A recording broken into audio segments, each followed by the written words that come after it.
What is up, guys? Zan for Forward Progress Madden. If you don't mind, take a quick second, hit that like button. It lets me know that you enjoy the material that I'm putting on Twitch or YouTube.com/Forward Progress Madden.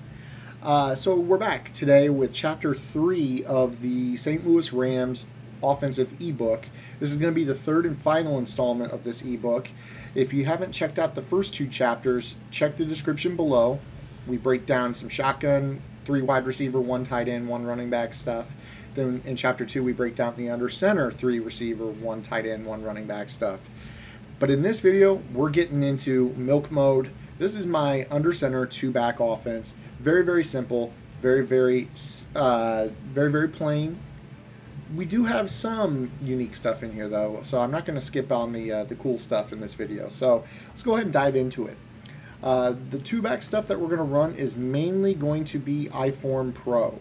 Now, what I like to do with the iForm Pro is I typically will take my,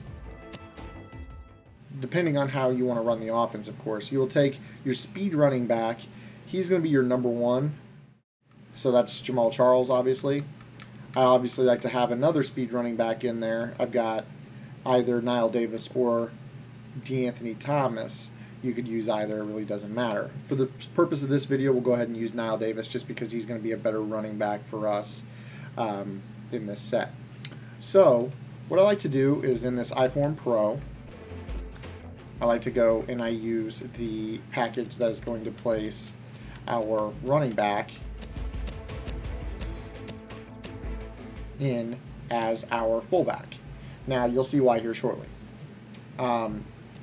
The package I like to use is the dual halfback swap. Now, the third thing I like to do is I like to put in a fast running back or receiver, depending on what you've got, in as your flanker. You'll see why here shortly. Now, the last thing is your face catch guy is going to be on the left. So you can put Dwayne Bowe, Derek Rogers, whoever. For the purpose of this video, we'll go ahead and put our stud tight end, Demetrius Harris, who's 6'7", 84 speed, out at that position. Now, what we're going to do is, the run game is very, very simple. It's just going to be slam and misdirection. I don't need to break those down. You're going to run the slam right up the middle, try to pick up yardage, and then what I like to do is I like to run the misdirection, and I will playmaker it to the weak side of the formation, and then I will motion the wide receiver in and snap it on the side I'm not running to. And that's just going to bring extra blockers in the area. If you've got a tight end out to the left side, that's really going to help you as well. So that is basically most of the run game out of the iForm Pro is just that slam and that misdirection. We do have the fullback dive as well, and I'll show you. We run that because we get Jamal Charles. We can get him up inside. Quick hitting run to him. Kind of up to you what you want to do, but you could use Niall Davis as your fullback, Jamal Charles as your tailback. It's really up to you. I just have all this speed on the field. So the reason I have all the speed on the field is for a variety of reasons.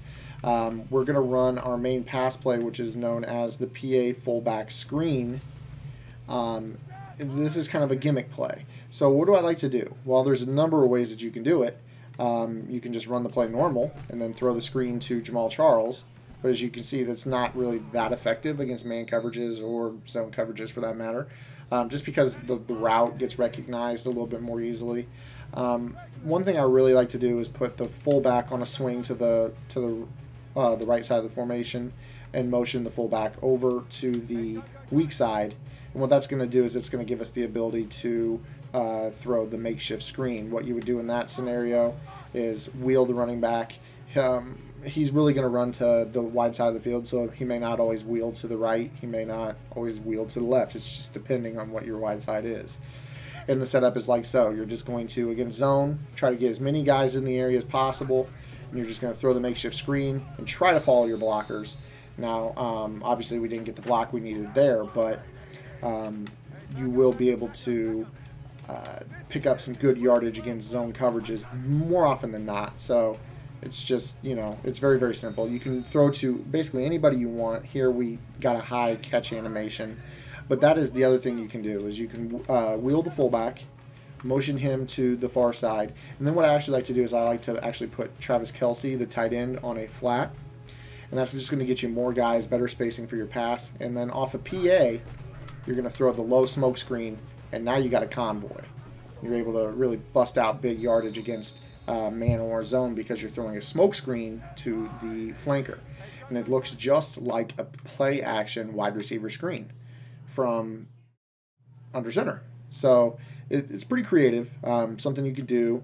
Of course, you always have the option to do something like most players do, which would be to run just a traditional throw the ball to the running back, makeshift screen out in the flat. Just know against man coverage as you're pulling more guys into the area. So that's pretty simple. Just a nice, cute little play that you're going to use. It's a safe pass that you can make, keep the clock running, but it has the potential to get you the big yardage to pick up the first down and maybe milk that clock out, which is what we're looking for in an I-form pass play. The other play that we like to use is the PA comeback slide. And what I like to do with that is I like to run that to my big guy. So we wouldn't necessarily throw this ball to Thomas. And the beauty of this play is that when you play people in Madden, they know that the backside route is more often than not the PA end around pattern where the backside player is on that deep cross that gets inside position. The beauty of this play is that it's actually the strong side wide receiver. So again, off PA, you can just throw this ball over the middle. Now, what we did there is you're actually going to want to run it to the quarterback's throwing hand side. So if you have a left-handed quarterback, you'll run it to the left. If you have a right-handed quarterback, you'll run it to the right. So let me go ahead and put in our possession receiver, Dwayne Bowe, and I'll go ahead and just put whoever on the backside. And you'll be able to run this play with pretty good success against basically any coverage. We'll just hit random play here, and again, I mean, it's just very simple. Come off the play fake and wait for that inside cut. Boom, it's always going to be there. Man, zone, doesn't matter. Always watch for the strong safety lurking in the area. We got a bad, terrible throw there, but still caught it. But it's going to get inside position against man or zone. So, and then of course you always have the flood concept to the backside. We took a sack right there, but if your opponent lurks it, you have the fullback in the flat off the PA slide. You've got the tight end crossing, and you can just basically run a flood concept off of that. We're just making bad reads right now. You're going to have this money route more often than not to the wide receiver. If you find that the strong safety, like in that example, is getting underneath that route in a position to make a play on it, put the tight end on a slant. He'll pull the safety down a little bit more as he did in that example, and you'll be able to throw that ball a little bit more success while still maintaining your backside spacing on your flooding concept off the play action. So we're really repping this play right now and getting completions pretty much every rip against random coverage. Cover 3, cover 1, 2-man under. Doesn't really do a great job at defending this, and you're going to be able to make this throw more often than not. Your opponent's not going to be ready for it because they're going to be defending the backside receiver. So last but not least, let's go ahead and take a look at the last play that we run, and this is something that you're going to run against 2-man under, and I'll show you why here. Not 2-man under, but cover 1-man. You could also run it against 2-man under if you've got a good quarterback, but it's the play PA flanker hitch. Now, PA flanker hitch is nice because both receivers on this play are unbumpable. So Demaryius Thomas against cover 1-man. I didn't mean to say Demaryius Thomas. I meant to say DeAnthony Thomas. He's going to be unbumpable down the sideline, going for a touchdown against most press coverages because he's like 97 speed. So, show you what that looks like here. We're running cover 1 press. And just, he's free, release, just lob it out. You know, if you have a really fast receiver, you're going to be able to get that lob out. We don't really have the strongest arm quarterback right here, but we're able to get good separation. You can put in a Terrell Pryor, somebody that's going to be able to lead the receiver a little bit further downfield. And then obviously you got this hitch that you can throw low, avoid guys like Richard Sherman. They can pick off hitches and smokes no matter what. So You don't want to throw against cover 1 man. You don't want to throw hitches and smokes. You're going to want to throw that X route. Against cover 2 man, though, that is going to be money all day. So let me show you that hitch against 2-man press. Flanker hitch. We'll go ahead and run cover 2 man. Let's find a man press play. That should work. Now watch Dwayne Bowe. You'll be able to throw this low as soon as he breaks. Notice the difference. The DB does not pick it off. So just a nuance of the game. You can throw against 2-man under, and they're going to catch that ball against the press. But cover 1 man, not so much. So as you see there, that's a huge difference. You got to know what your opponent is in, know their tendencies before you throw those hitches blind. But notice that X route is always getting a free release down the sideline. So if you have a huge mismatch in terms of speed or size for that matter, you're going to be able to throw that ball with pretty good success. Now, the other thing you can do from under center, and I don't advise it unless it's press coverage, is a comeback route. So what you do on the comeback route is you put the receiver on the comeback, obviously, and then you're going to motion him inside. And what that's going to do is as soon as he turns his body and he's perpendicular, so that means 90-degree angle, where his shoulder is making a 90-degree or a T, his body makes a T with the line of scrimmage, you're going to hike it and he's going to get a free release. So watch. See how he gets that free release? And then you can throw that comeback route. If he burns the press coverage deep, you quick pass it. If the guy plays off of him, then you're just going to wait for him to break back to the sideline. So you don't want to throw it too early, though, because right there, we threw it before he cut, and then Richard Sherman's able to pick that.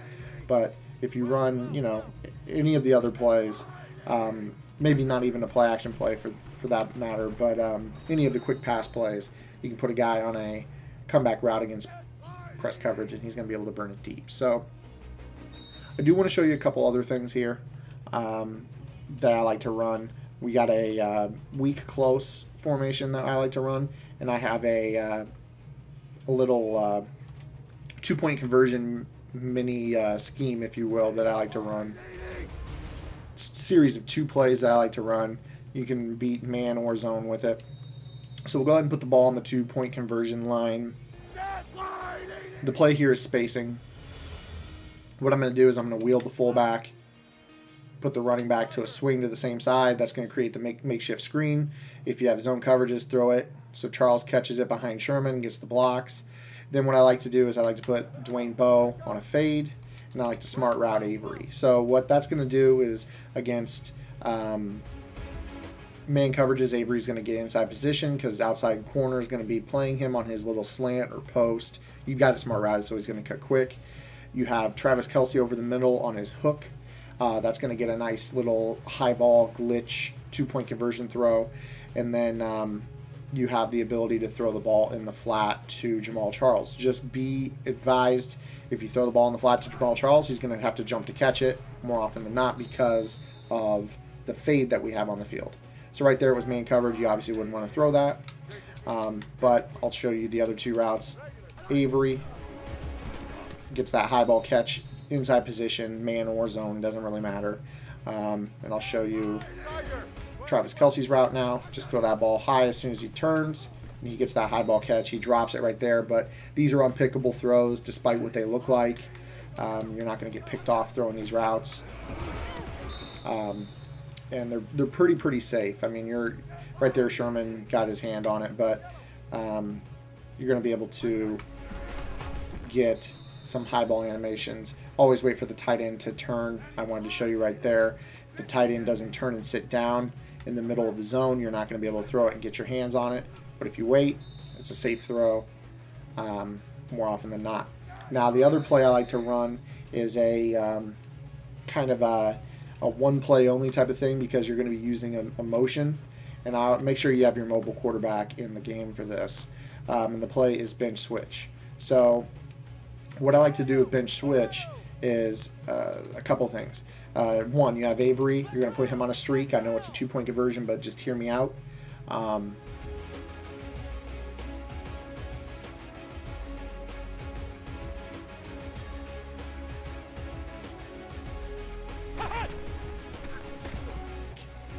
But the beauty of this route is the delay tight end flat.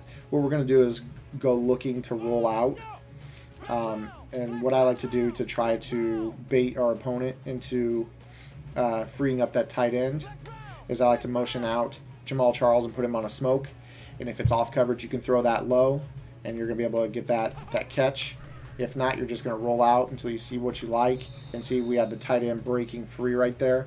You'll be able to use Jamal Charles as a bodyguard, basically. I know it sounds crazy, but he's going to be in the way. So as we roll out, we're going to be able to use him as a bodyguard or a pick on our scramble. If you don't get the angle, you're going to have the tight end leaking out. You're going to have the B receiver, Dwayne Bowe, breaking to the corner. So you're going to have options in the back of the end zone or shallow in the end zone or the running ability. So as you can see right here, notice how Sherman ran away from him. If you get that, you can always throw the smoke, back off and throw that smoke. This is just kind of a 2-point conversion, little cute play that your opponent's not gonna really expect out of you. Notice how we're just biding our time. We get that delay tight end flat. That's always money for 2-point conversions. If you don't have the 2-point conversion, back off.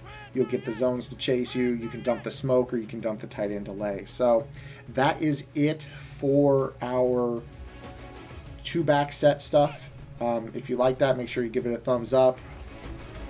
Be sure to subscribe. We're going to be breaking down a ton of Madden 16 content. Also, be sure to check out the other stuff I put up lately. 335 defense, linked in the description. And I will catch you guys later.